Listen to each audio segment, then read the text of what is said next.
Hey everybody, welcome back to the channel, and today we are reviewing Gunslinger Spawn issue number 9. Oh my god, I'm so excited to talk about this book. So, some things happen in this book. For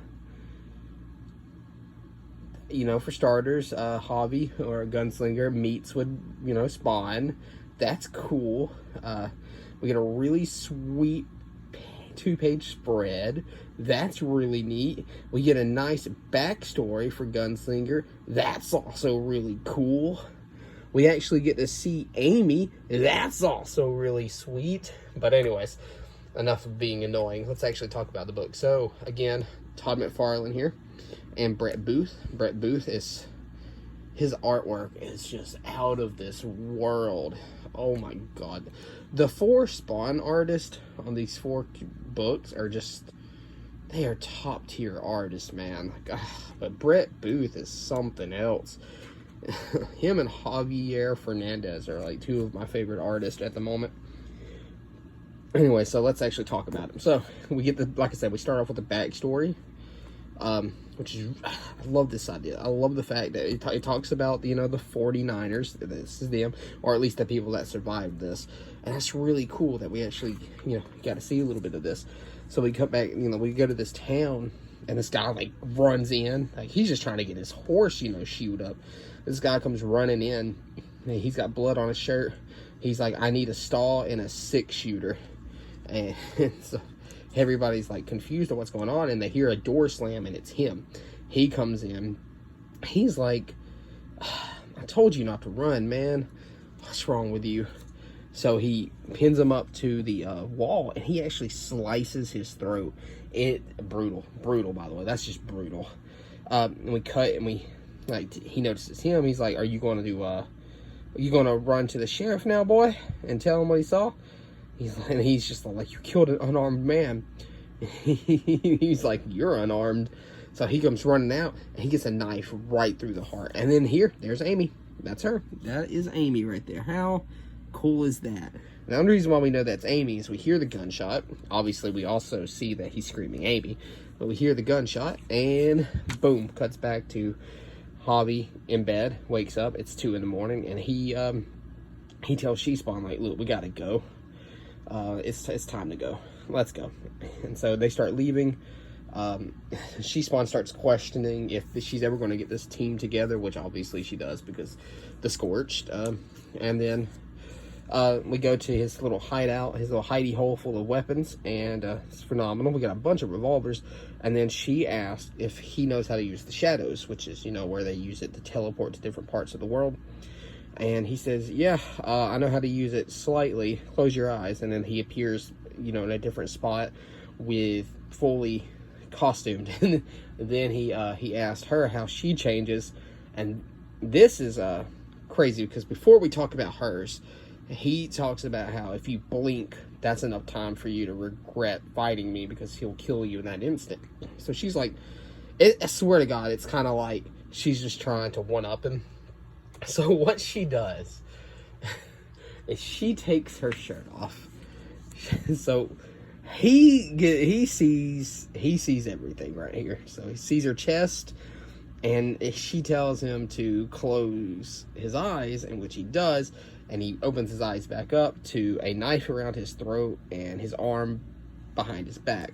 And she just says, you men are just pathetic. Because all it took for him to become vulnerable was to see her chest. Which, I mean, they're in a war. So, there's no time for that.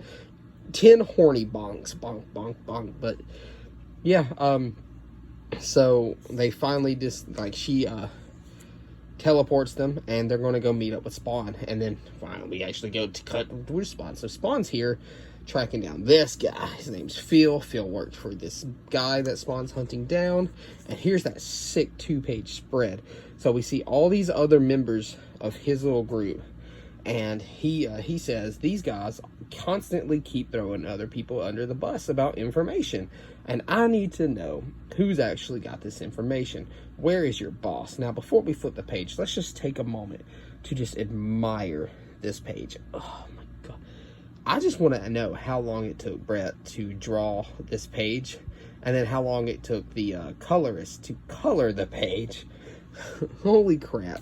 So, turn the page over, and She-Spawn appears, and she brings him, and Spawn's not too happy, says that he knew he couldn't trust them, and then she just tells him that, look, this is your fault. You brought him here. You closed the dead zones, and it brought him from his time here. He just wants to go back home. And Gunslinger's like, she asked you a question, answer her. And so Spawn says he's busy, in which case that results in Gunslinger solving the issue. He says this is how you get to the boss, and just kills 3 of the 4 men. And that pisses off Spawn, and they get into a little fight.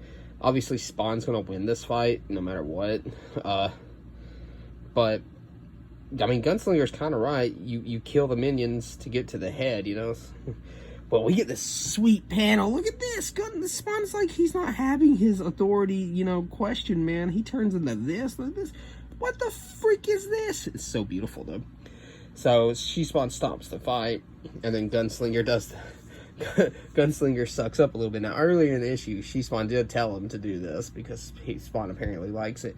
But he sucks up to him, you know, saying, like, you know, he can't read, he can't write, so teach him. You know, he's supposed to be a great leader and all this, and that we need him. And so that's where the issue ends. I love this part where it says he didn't believe a damn word he said. But, yeah, so that's issue 9. Now, obviously, some people may have a problem with how She-Spawn was written in this issue, but, I mean, she had a point. That's all she had to do to, you know, practically get Gunslinger into a killing strike. That's all it took. It would have been game over for him if she was an enemy. So it's that simple. Like, She-Spawn is one of my favorite characters in the series. Like, I actually think she's my second favorite Spawn now, just due to the fact that she seems like she is pretty much Spawn's second in command. Medieval is awesome, and I love his design, but I don't like the fact that he's, you know, seems like he's about to betray them. Gunslinger's awesome, obviously. I love him. His design's sweet. I'm still looking for a Spawn 174 and 175, though. Wish me luck on that. Anyway, so that is Spawn. Gunslinger Spawn issue 9. It's a... I'll give it a 9 out of 10. How ironic. Anyways, guys, that's the video. I hope you enjoyed. Go pick this up. $3. Get both covers if you want to. My shop didn't have both covers. I wanted them both, but they didn't have it. Anyways, guys, next video will be the Amazing Spider-Man issue 4. It'll probably come out tomorrow, because I don't know if I want to do a triple upload. Anyways, see you later, guys.